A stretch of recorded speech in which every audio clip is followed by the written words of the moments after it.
नमस्कार साथियों, क्लास 11 की इतिहास की कक्षा में आपका स्वागत है। आज हम लोगों के पास जो चैप्टर है उस चैप्टर का नाम है 3 महाद्वीपों में फैला साम्राज्य। तो 3 महाद्वीपों में फैले साम्राज्य से एमसीक्यू करेंगे, क्योंकि 11 का एग्ज़ाम में सभी क्वेश्चन जो होते हैं वो ऑब्जेक्टिव ही होते हैं, एमसीक्यू ही होते हैं। 4 चॉइस दिए रहते हैं, उन चारों में आपको एक ऑप्शन को चुनना होता है। तो चलिए हम लोग शुरू करते हैं प्रैक्टिस। तो पहला प्रश्न है कि वह कौन सा प्राचीन साम्राज्य था जो 3 महाद्वीपों में फैला था? रोम साम्राज्य, ब्रिटिश साम्राज्य, रूसी साम्राज्य या इनमें से कोई नहीं। तो साथियों, प्राचीन साम्राज्य की बात कर रहा है। अगर आधुनिक कहा जाता तो ब्रिटिश है, ब्रिटिश का सभी महाद्वीपों में फैला हुआ था। लेकिन प्राचीन साम्राज्य जो था जिसका 3 महाद्वीपों में विस्तार था वह था रोम साम्राज्य। तो इसका सही उत्तर होगा ऑप्शन ए, रोम साम्राज्य। अब हम लोग मूव करते हैं अपने दूसरे प्रश्न की तरफ। रोम साम्राज्य की प्रमुख भाषा क्या थी? संस्कृत, लैटिन, अंग्रेजी या इनमें से कोई नहीं। ये तीनों ही बहुत ही डोमिनेटिंग लैंग्वेज है अपने अपने समय की। वर्तमान समय में अंग्रेजी है और प्राचीन भारत में संस्कृत थी, लेकिन रोम साम्राज्य की प्रमुख भाषा जो थी वह थी लैटिन। तो लैटिन भाषा जो थी वो प्रमुख भाषा थी रोम साम्राज्य की। चलिए हम लोग क्वेश्चन नंबर 3 की तरफ चलते हैं। रोम का प्रथम सम्राट कौन था? ऑगस्टस, नीरो, डोरियस प्रथम या कॉन्स्टेंटाइन? तो रोम साम्राज्य का पहला शासक जो था वो ऑगस्टस था। ये 27 ईसा पूर्व में रोम का सम्राट बना था। तो इसका आंसर होगा ऑगस्टस। अब अगला क्वेश्चन है कि रोमन साम्राज्य में सॉलिडस क्या था? सॉलिडस किसको कहते थे? चांदी के सिक्के को, सोने के सिक्के को, तांबे के सिक्के को या तांबे और चांदी दोनों के सिक्के को? तो साथियों, जब चांदी की सप्लाई समाप्त हो गई, उसकी कमी होने लगी, तो सोने का सिक्का बनाया जाने लगा जो 4.5 ग्राम का होता था। इसे सॉलिडस कहते थे। इसके पहले दिनारस होता था जो चांदी का सिक्का होता था। तो क्वेश्चन अगर दिनारस पूछेगा तो आप उसे चांदी का सिक्का टिक कीजिएगा। अगर सॉलिडस बोला जाएगा तो सोने का सिक्का। 100 से सोना, 100 से सॉलिडस, ऐसे भी ट्रिक आप याद रख सकते हैं। अब अगला क्वेश्चन है, किस सागर को रोम साम्राज्य का हृदय माना जाता है? तो जो रोमन साम्राज्य था वो भूमध्य सागर के दोनों ओर था। तो हम लोग इसका जो है सही उत्तर हम लोग जान गए हैं कि इसका सही उत्तर होगा भूमध्य सागर, जिसे मेडिटेरियन सी भी अंग्रेजी में कहते हैं। मेडिटेरियन सी अर्थात भूमध्य सागर को रोम साम्राज्य का हृदय कहा जाता है। अब है, रोम गणतंत्र कब से कब तक कायम रहा? प्राचीन गणतंत्रों में एक है। वैसे हम लोग वैशाली को प्राचीनतम गणतंत्र कहते हैं, लेकिन रोम गणतंत्र का अगर हम लोग देखें अवधि तो वो कौन सा होगा? 509 ईसा पूर्व से 27 ईसा पूर्व, 500 ईसा पूर्व से 25 ईसा पूर्व, 300 ईसा पूर्व से 28 ईसा पूर्व या इनमें से कोई नहीं। तो साथियों, रोमन गणतंत्र का जो समय था, पीरियड था, वह था 509 ईसा पूर्व से 27 ईसा पूर्व। अब हम इसके बारे में और कुछ देखते हैं कि कैसे ये चलता था। तो रोम गणतंत्र का नेतृत्व 2 कौंसुल के द्वारा होता था।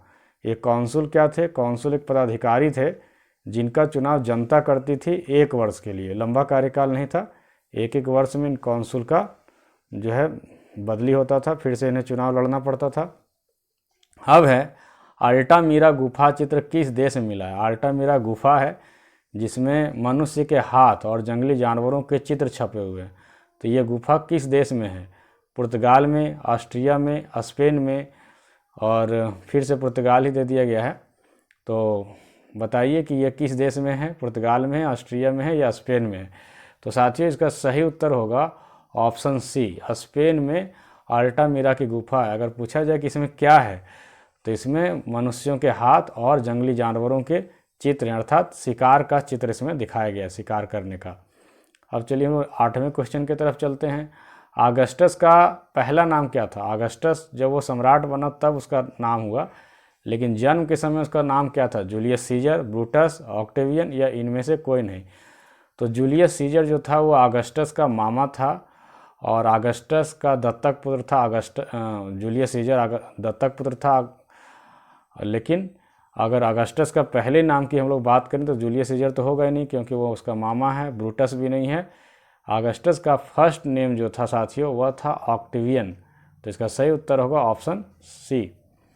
रोमन लोगों के पूज्य देवी देवता नहीं थे। रोमन लोग भी हम भारतीयों की तरह बहुदेववादी थे, अर्थात उनके बहुत सारे देवी देवता थे। तो इनमें से कौन उनके देवी या देवता नहीं थे? ड्रैगन, मार्स, जूनो या जुपिटर? अगर आपने इस चैप्टर को नहीं भी पढ़ा है तो कॉमन सेंस से इसका दिमाग में आप सही आंसर सोच सकते हैं। ड्रैगन का मतलब होता है राक्षस, वो गलत नेगेटिव पिक्चर वाली चीज़ होती है। तो ड्रैगन जो है उसके देवी देवता नहीं थे। बाकी मार्स थे, जूनो थे, जुपिटर थे। जूनो देवी थी, जुपिटर देवता थे, मार्स भी देवता थे। तो इसका सही उत्तर होगा ऑप्शन ए, ड्रैगन रोमों के पूज्य देवी देवता नहीं थे। अब लास्ट क्वेश्चन है कि सम्राट कॉन्स्टेंटाइन किस सदी में ईसाई बना? तो ईसाई बनने से पहले रोम बहुदेववादी था, भारतीयों की तरह ही, हिंदुओं की तरह ही। लेकिन कॉन्स्टेंटाइन जो है वो पहले ईसाई सम्राट थे और इन्होंने ही रोम का राजकीय धर्म ईसाई धर्म को घोषित किया था। तो सबसे पहले ये बताना है कि वो किस सदी में खुद ईसाई बना, पहली सदी में, चौथी सदी में, तीसरी सदी में या 7वीं सदी में। तो उनका कार्यकाल अगर आप जानते होंगे तो वो चौथी सदी में ईसाई बना, वो चौथी सदी में वहाँ का सम्राट था। तो इसका सही उत्तर होगा कि सम्राट कॉन्स्टेंटाइन चौथी सदी में ईसाई धर्म को स्वीकार किया था और इसी सदी में जो है ईसाई धर्म को राजधर्म घोषित किया गया था। तो साथियों, इसी प्रकार आप लोगों ने 10 क्वेश्चन की प्रैक्टिस की। सभी चैप्टर से अगर 10-15 क्वेश्चन की प्रैक्टिस कर ली जाए, उसकी कुछ व्याख्याएं सुन ली जाए, तो इससे संबंधित अगर दूसरे प्रश्न भी पूछे जाएंगे तो आप उसका उत्तर दे पाने में सफल होंगे। तो मुझे पूरा विश्वास है कि आपको यह वीडियो अच्छा लगा होगा। अगर अच्छा लगा हो तो कमेंट जरूर करें, लाइक करें। अगर आप मेरे चैनल पर नए हैं तो सब्सक्राइब जरूर कर लें और अपने 11 के साथियों में से शेयर करें। तो मिलते हैं इसी प्रकार के अगले वीडियो में। तब तक के लिए जय हिंद, जय भारत।